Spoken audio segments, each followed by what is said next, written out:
Hello friends, इस video के अंदर हम SC/ST एक्ट 1989 के chapter 4 and chapter 4 capital A को डील करेंगे। चैप्टर 4 बात करता है special codes and exclusively special code के रिगार्डिंग। इसके अंदर सेक्शन 14 एंड 15 इंक्लूड है। चैप्टर 4 के सेक्शन 14 को हमने सब्स्टिट्यूट किया है अमेंडमेंट के थ्रू। 2015 के अमेंडमेंट से ये क्या हुआ है, सब्स्टिट्यूट हुआ है। सेक्शन 14 बात करता है special code and exclusively special code के रिगार्डिंग, जो काफ़ी इंपॉर्टेंट डेफिनेशन है और काफ़ी इंपॉर्टेंट सेक्शंस हैं। For the purpose of providing for speedy trial के लिए स्टेट गवर्नमेंट क्या कर सकती है, विद द कॉन्करेंस या सहमति से, chief justice of high court की सहमति से, by notification in official gazette establish कर सकती है exclusively special code for one और मोर डिस्ट्रिक्ट। एक या एक से ज़्यादा डिस्ट्रिक्ट के लिए एक्सक्लूसिवली स्पेशल कोड को क्या कर सकती है, इस्टेब्लिश कर सकती है स्टेट गवर्नमेंट। पर उनके लिए इस्टेब्लिश करने से पहले उससे क्या करना होगा, उन्हें सबसे पहले chief justice of high court की परमिशन, सहमति लेनी होगी। नेक्स्ट, प्रोवाइडेड कहता है कि अगर किसी डिस्ट्रिक्ट में लेस नंबर ऑफ केस आते हैं, रिकॉर्ड किए जाते हैं, SC/ST के अगेंस्ट में, एट्रोसिटी के अगेंस्ट में कोई लेस नंबर ऑफ केस आते हैं किसी डिस्ट्रिक्ट के अंदर, तब स्टेट गवर्नमेंट क्या कर सकती है, तब state government chief justice of high court की क्या कर सकती है, सहमति से नोटिफिकेशन ऑफिशियल गजट में किसी उस डिस्ट्रिक्ट में जहाँ पर लेस नंबर ऑफ केसेस आ रहे हैं, वहाँ पर उस डिस्ट्रिक्ट के कोर्ट ऑफ सेशन को क्या कर सकती है, स्पेसिफाइड कर सकती है एज अ स्पेशल कोर्ट। तो वो क्या करेगी, as a special court deal करेगी उस ऑफेंसेस के लिए जो SC/ST एक्ट के अंदर आते हैं। नेक्स्ट, प्रोवाइडेड कहता है provided further that the court so establish, जो इस्टेब्लिश की गई है क्लॉज सबसेक्शन 1 के अंदर एक्सक्लूसिवली स्पेशल कोर्ट, और जो स्पेसिफाइड कर दिया है फॉर किसी डिस्ट्रिक्ट के अंदर कि अब वो सेशन कोर्ट क्या बनी जाएगी, स्पेशल कोर्ट, उनके पास पावर है directly to take a cognizance offence under this act. वो डायरेक्टली क्या कर सकती है, कॉग्निजेंस ले सकती है। मतलब आप जेम फर्स्ट के पास पहले जाएगी, फिर जेम फर्स्ट ट्रांसफ़र करेगा सेशन कोर्ट को या एक्सक्लूसिवली स्पेशल कोर्ट को, नहीं। यहाँ पर क्या पास है, उनके पास पावर है कि वो डायरेक्टली क्या है, अपने पास वो केस ला सकते हैं, डायरेक्टली उसका कॉग्निजेंस ले सकते हैं। सब सेक्शन 2 बात करता है it shall be duty of a state government, state government की ड्यूटी है कि वो इस्टेब्लिश करे adequate number of courts to ensure that the case under this act are disposed within the period of 2 months as far as possible। कि इस जो case है, मतलब इस एक्ट के अंदर जो ऑफेंसेस हो रहे हैं उनको डील करने के लिए इस्टेब्लिश करेगी state government adequate number of courts को, जो 2 महीने के अंदर अंदर क्या करे, डिस्पोज कर दे उन केसेस को। सब सेक्शन 3 बात करता है in every trial in a special court और exclusively special court the proceeding shall be continue from day to day. क्या होगी वो proceeding, day to day continue होगी अनटिल, जब तक कि सारे विटनेसेस अटेंड नहीं कर दिए गए, एग्जामिन नहीं कर दिए गए, अनलेस द स्पेशल कोर्ट और exclusively special court finds the adjournment of a same beyond the following day to be necessary for the reason to be recorded in writing। उन्हें अगर लगता है कि हाँ नेसेसरी है तो क्या कर सकती है, एडजॉर्न कर सकती है, नेक्स्ट डेट दे सकती है, वरना क्या होगी, डे टू डे उनकी क्या होगी, प्रोसीडिंग चलेगी। प्रोवाइडेड कहता है that when trial relate to an offence under this act the trial shall as far as possible to be completed with in the period of 2 months। कि आपको जो trial चल रही है वो 2 महीने के अंदर अंदर कंप्लीट करनी होगी from the date of filing a chargesheet. जब चार्जशीट फाइल कर दी गई है वहाँ से कैलकुलेट होगा 2 महीने, तब से 2 महीने के अंदर आपको क्या होनी चाहिए, ट्रायल कंप्लीट कर देनी चाहिए। नेक्स्ट, ये स्टेट अमेंडमेंट है जो हमारे लिए इम्पॉर्टेंट नहीं है। नेक्स्ट जो सेक्शन है वो बात करता है सेक्शन 14 कैपिटल ए, जो अपील्स की रिगार्डिंग बात करता है। Notwithstanding anything contained in the code of a CRPC, an appeal shall lie from any judgment, statement, order not being an interlocutory order। कौन से ऑर्डर तो दिए गए हैं पर किसको इंक्लूड नहीं किया गया है, इंटरलोक्यूटरी ऑर्डर को इंक्लूड नहीं किया है। फॉर द स्पेशल कोर्ट और exclusively special court to the high court both. सबसे इंपॉर्टेंट बात यहाँ पर यह आ गई है कि आप अपील किनके पास कर सकते हो, स्पेशल कोर्ट की और एक्सक्लूसिवली स्पेशल कोर्ट की, हाई कोर्ट को कर सकते हो। और हाई कोर्ट क्या कर सकता है, दोनों चीज़ पे डील करेगा, फैक्ट पे भी और ऑन लॉ पे भी, मतलब क्वेश्चन ऑफ फैक्ट पे भी डील कर सकती है और क्वेश्चन ऑफ लॉ के भी हाई कोर्ट डील करेगी। पर इसके अंदर क्या इंक्लूड नहीं है, इंटरलॉक्यूटरी ऑर्डर को इंक्लूड नहीं किया गया है। सब सेक्शन 2 बात करता है notwithstanding anything contain in sub section 3 of section 378। Section 378 CrPC का बात करता है appeal in case of acquittal. Acquittal के केस में जो अपील की गई है उसके रिगार्डिंग सेक्शन 378 बात करता है an appeal shall lie to high court. कहाँ पर अपील लाई की जाएगी? हाई कोर्ट को, against the order of special court और exclusively special court regarding granting of और रिफ्यूजिंग बेल। बेल के रिगार्डिंग भी कहाँ जाएगी अपील? वो अपील जाएगी हाई कोर्ट के पास। सब सेक्शन 3 बात करता है not with standing anything contain in any other law for time being in force, every appeal under this section shall be preferred within the period of 90 days। आपको 90 दिन के अंदर appeal file करनी होगी from the date of judgement, state sentence, order. ठीक है, जहाँ आपको सेंटेंस पास हो गया है, ऑर्डर पास हो गया है, जजमेंट दे दी गए है, उस दिन से आपको 90 दिन का टाइम दिया जाता है कि आप अपील फाइल कर दें।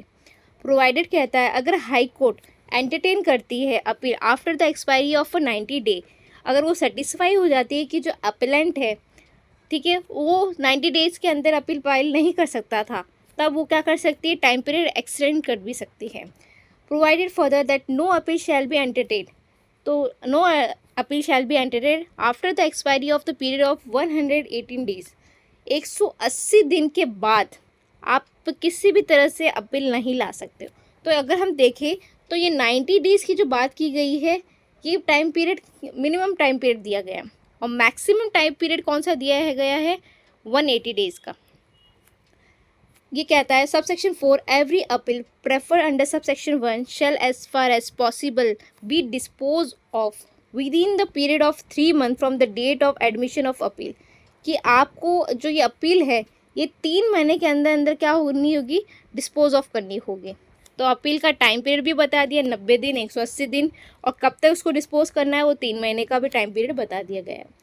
अब सेक्शन 15 की बात करते हैं। सेक्शन 15 इसे भी इंस्टीट्यूट किया गया है, सब्स्टिट्यूट किया गया है 2015 के अमेंडमेंट से।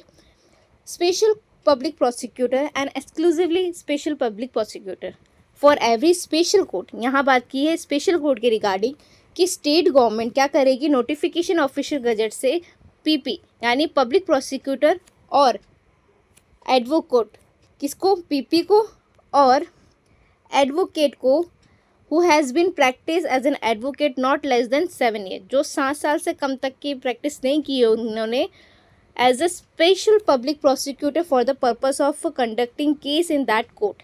तो वो क्या कहलाए जाएंगे? स्पेशल पब्लिक प्रोसिक्यूटर कहलाए जाएंगे। सब सेक्शन 2 बात कर रहा है for every exclusively special court. पहले हमने सब सेक्शन 1 के अंदर स्पेशल कोर्ट के रिगार्डिंग बात करी थी, अब हम सब सेक्शन 2 के अंदर एक्सक्लूसिव स्पेशल कोर्ट के रिगार्डिंग बात कर रहे हैं। The state government shall by notification official gazette specify कर सकते हैं एक्सक्लूसिवली स्पेशल पब्लिक प्रोसिक्यूटर और अपॉइंट कर सकते हैं एडवोकेट को जिन्होंने प्रैक्टिस की है नॉट लेस देन 7 ईयर, जिन्हें कहा जाएगा exclusively special public prosecutor for the purpose of conducting cases in that court. तो ये सेक्शन काफ़ी इंपॉर्टेंट सेक्शन है कि कौन स्पेशल पब्लिक प्रोसिक्यूटर कहलाया जाएगा और कौन एक्सक्लूसिवली पब्लिक प्रोसिक्यूटर कहलाया जाएगा। नेक्स्ट सेक्शन है जो चैप्टर कवर कर रहा है चैप्टर 4A। चैप्टर 4A जो हमने इंसर्ट किया है, ये पहले नहीं था, ये 2015 के अमेंडमेंट से इसको इंसर्ट किया गया है। चैप्टर 4A कैपिटल ए बात करता है rights of victims and witnesses के रिगार्डिंग। सेक्शन 15 कैपिटल ए बात करता है rights of victims and witnesses. क्या राइट्स है विक्टिम्स के, क्या राइट्स है विटनेसेस के? It shall be the duty and responsibility of the state to make arrangement. किसकी ड्यूटी है? स्टेट की ड्यूटी आती है कि वो अरेंजमेंट करे protection of victim, their dependents and witnesses against any kind of intimidation, कॉर्जन, inducement और वायलेंस और थ्रेट ऑफ वायलेंस। कि वो क्या करे? प्रोटेक्शन करे विक्टिम का, उसके साथ साथ उसके डिपेंडेंट्स का भी, विटनेसेस का भी।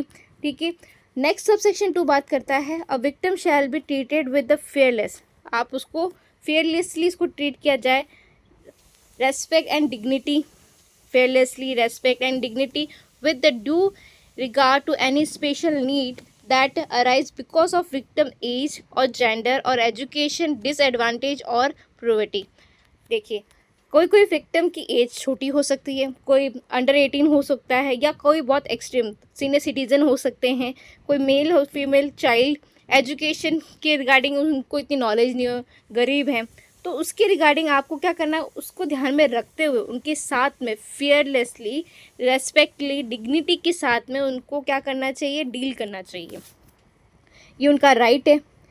नेक्स्ट सबसेक्शन 3 बात करता है अ विक्टिम और his dependent shall have a right to reasonable,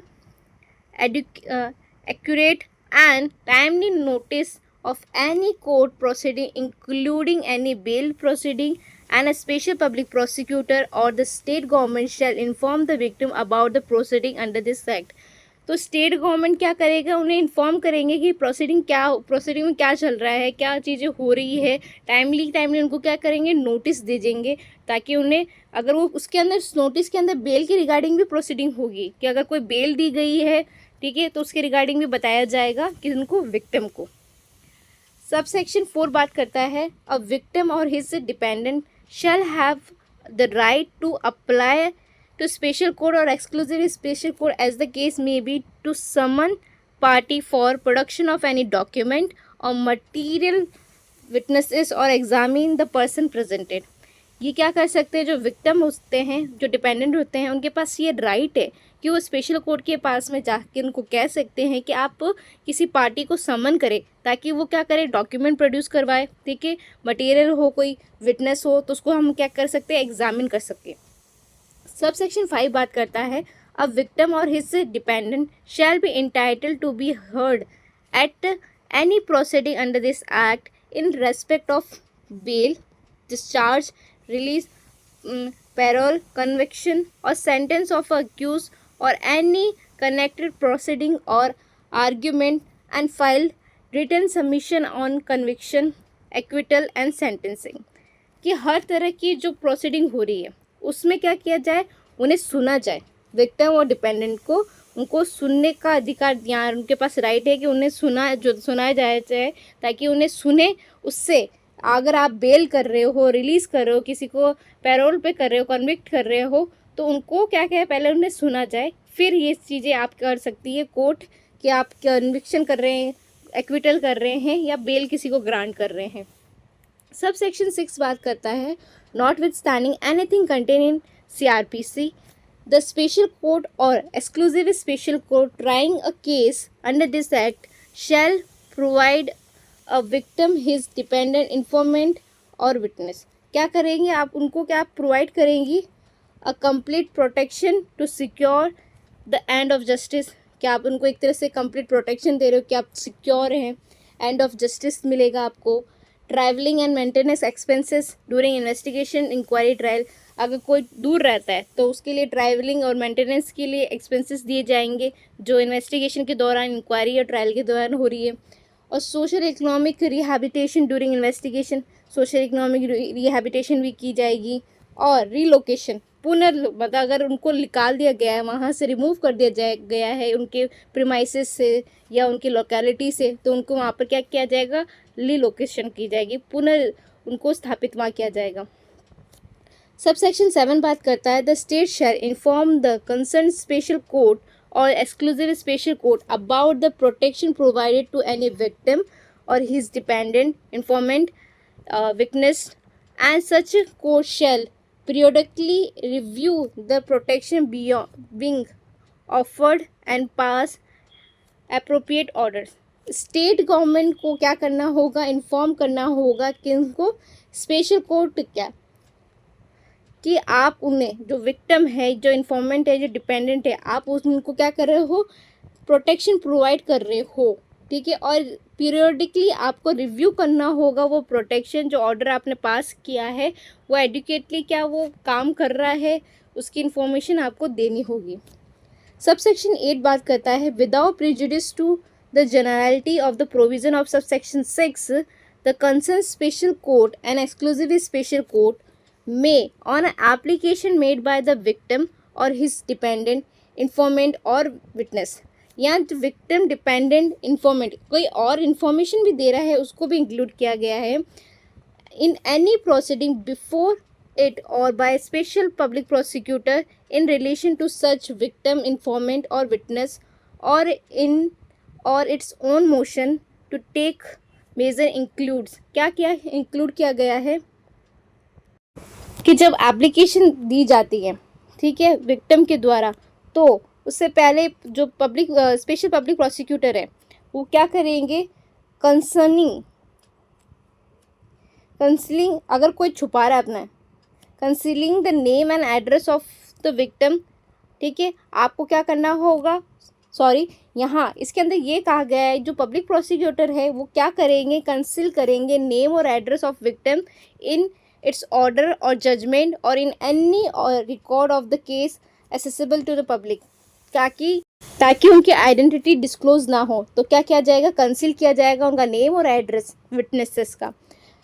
B point बात कर रहा है issuing direction for non disclosure of identity and address of a witness. अगर आप विटनेस की आइडेंटिटी डिस्क्लोज कर दी जाएगी तो विटनेस के ऊपर थ्रेट हो जाएगा, ठीक है, इसलिए उसको प्रोटेक्शन देने के लिए उसके नाम को, उसके एड्रेस को छुपाया जाएगा, उसको डिस्क्लोज नहीं किया जाएगा, उनके आइडेंटिटी को, उनके एड्रेस ऑफ विटनेस के लिए। सी पॉइंट बात कर रहा है take immediate action in respect of any complaint relating to harassment of victim, informant और witness and on the same day if necessary pass appropriate order for protection। अगर कोई complaint आती है, हरासमेंट हो रहा है किसके साथ में, विक्टिम के साथ में, इंफॉर्मेंट विटनेस के साथ में, अगर हो पॉसिबल हो तो सेम डे पे ऑर्डर पास कर सकती है कोर्ट, ताकि उनके प्रोटेक्शन को सेव किया जा सके, मतलब उनको प्रोटेक्शन प्रोवाइड की जा सके, अप्रोप्रिएट ऑर्डर पास करके उनकी प्रोटेक्शन की जाएगी। प्रोवाइडेड कहता है दैट इंक्वायरी और investigation into the complaint receipt, जो हमें इंक्वायरी के दौरान और इन्वेस्टिगेशन के दौरान जो कंप्लेंट रिसीव हुई थी अंडर क्लॉज सी के अंदर शैल बी ट्रायल सेपरेटली, उसे क्या ट्रायल किया जाएगा, सेपरेटली ट्रायल किया जाएगा। जो हम यहाँ बात कर रहे हैं कि हरासमेंट के बारे में, from the main case by such court and conclude within the period of 2 months from the date of receive the complaint। 2 महीने के अंदर अगर आपके पास कंप्लेंट आ रही है कि विक्टिम के साथ हरासमेंट किया जा रहा है या इंफॉर्मेंट या विटनेस के साथ में, तो उसका क्या किया जाएगा, सेपरेटली डील किया जाएगा, सेपरेटली कोर्ट उसको केस को डील करेगी और उसे केस कितने टाइम के अंदर, 2 महीने के अंदर क्या करेगी, कंक्लूड कर देगी। प्रोवाइडेड फर्दर कहता है that where the complaint under clause C is against any public servant, यहाँ पर पब्लिक सर्वेंट के द्वारा ये किया जा रहा है, तो court shall restrain such public servant from interfering with the victim, informant, witness as the case may be in any matter related और under related pending case except with the permission of the court. Court क्या कर सकती है, restrain कर सकती है उस public servant को कि अब आप विक्टिम, इंफॉर्मेंट या विटनेस के जो केस चल रहा है उसमें इंटरफेयर नहीं कर सकते हैं, जो पेंडिंग केस चल रहा है उससे रिलेटेड हो या अनरिलेटेड हो, एक्सेप्ट कब, with the permission of court, court की परमिशन से। जब तक आपको कोर्ट परमिशन नहीं दे कि आप इंटरफेयर करो विक्टिम के साथ में या इंफॉर्मेंट के केस में, तब तक आप क्या कर दिया जाएगा, आपको रिस्ट्रेन कर दिया जाएगा। क्योंकि पॉसिबल हो सकता है ना कि ज़रूरी नहीं है कि कोई पर्सन करे, कोई पब्लिक सर्वेंट भी क्या कर सकता है, उनके साथ मतलब हरासमेंट कर सकता है, तो उसे प्रिवेंट करने के लिए प्रोवाइडेड फर्दर को इंक्लूड किया गया है, जहाँ पर पब्लिक सर्वेंट को भी क्या किया गया है, बाउंड किया गया है। नेक्स्ट सबसेक्शन 9 बात करता है it shall be the duty of the investigation officer, investigation officer की ड्यूटी है and the station house officer to record the complaint of victim, informant and witnesses against any kind of intimidation, coercion, inducement or violence or threat of violence, whether given orally or in writing, and photocopy of first information report shall be immediately given to them free of cost। अगर आपके पास में information आ रही है, ठीक है, वो खुद complaint करने आए हैं विक्टिम या इन्फॉर्मेंट या विटनेसेस कि उनको क्या धमकाया जा रहा है, डराया जा रहा है, वायलेंस हो रहा है उनके साथ में, थ्रेट किया जा रहा है। ये अगर वो ऑरली भी होता है, ठीक है, कोई ऑरली उसको बोलते हैं कि भाई मैं तुम्हें मार दूंगा, ये ऑरली बोला, या उनके साथ में डरा धमका के जाके उनके साथ हाथापाई भी की जा रही है, ठीक है, अगर वो ऑरली ही इन्फॉर्मेशन दे रहे हैं या किसी राइटिंग में दे रहे हैं, तो आपको क्या करना होगा, उसकी इन्फॉर्मेशन एफआईआर तो आपको लिखनी होगी, साथ ही साथ उस एफआईआर की क्या करनी होगी, फ्री ऑफ कॉस्ट कॉपी आपको देनी होगी। सबसेक्शन 10 बात करता है all proceeding relating to offence under this act shall be videographed. जो भी प्रोसीडिंग हो रही है उसे हम क्या करेंगे, वीडियोग्राफ्ट किया जाएगा। सबसेक्शन 11 बात करता है it shall be the duty of the concern state to specify an appropriate scheme to ensure the implementation of the following rights and entitlement of victims, witnesses, accessing justice so as कि ये क्या है, duty किसकी, concern state की है कि वो appropriate scheme ensure करेगी। क्या होगी वो, to provide a copy of first recorded FIR की आपको free of cost copy provide की जाए। इंटीमेट रिलीफ आपको क्या किया जाए कि इमीडिएट रिलीफ के लिए इन कैश और इन काइंड एट्रोसिटी विक्टिम और देयर डिपेंडेंट, आपको क्या किया जाए, कैश में जो अत्याचार हो रहा है, कैश में या किसी काइंड में एट्रोसिटी है तो उसको विक्टिम और डिपेंडेंट के क्या इमीडिएट रिलीफ दिए जाएगी। और सी पॉइंट बात कर रहा है to provide necessary protection to the atrocity victim और देयर डिपेंडेंट और विटनेसेस, आपको क्या है, नेसेसरी प्रोटेक्शन प्रोवाइड की जाएगी to provide relief in respect of death, injury और डैमेज टू द प्रॉपर्टी। अगर डेथ कॉज हो जाती है, इंजरी हो जाती है या प्रॉपर्टी आपकी डैमेज होती है तो उसमें आपको रिलीफ प्रोवाइड की जाएगी। To arrange food, water, clothing, shelter और मेडिकल एड और ट्रांसपोर्ट फैसिलिटी और डेली अलाउंसेस टू विक्टिम, ये सारी फैसिलिटी किनको प्रोवाइड की जाएगी, विक्टिम को प्रोवाइड की जाएगी।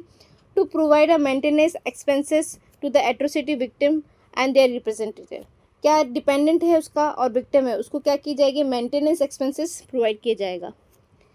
जी पॉइंट बात करता है to provide the information about the right of atrocity victim at the time of making complaint and registering first information report, जब आप कंप्लेंट फाइल कर रहे हो या एफआईआर लिखवा रहे हो उस टाइम पे आपको क्या, आपकी जो राइट्स है वो आपको बताए जाएंगे। एच पॉइंट बात कर रहा है to provide protection of atrocity victim और their dependent and victims from the intimidation and harassment, अगर आपको धमकाया जा रहा है या आपके साथ हरासमेंट किया जा रहा है तो उसके लिए भी आपको क्या की जाएगी, प्रोटेक्शन प्रोवाइड की जाएगी। किनको, विक्टिम को, डिपेंडेंट को और विटनेसेस को।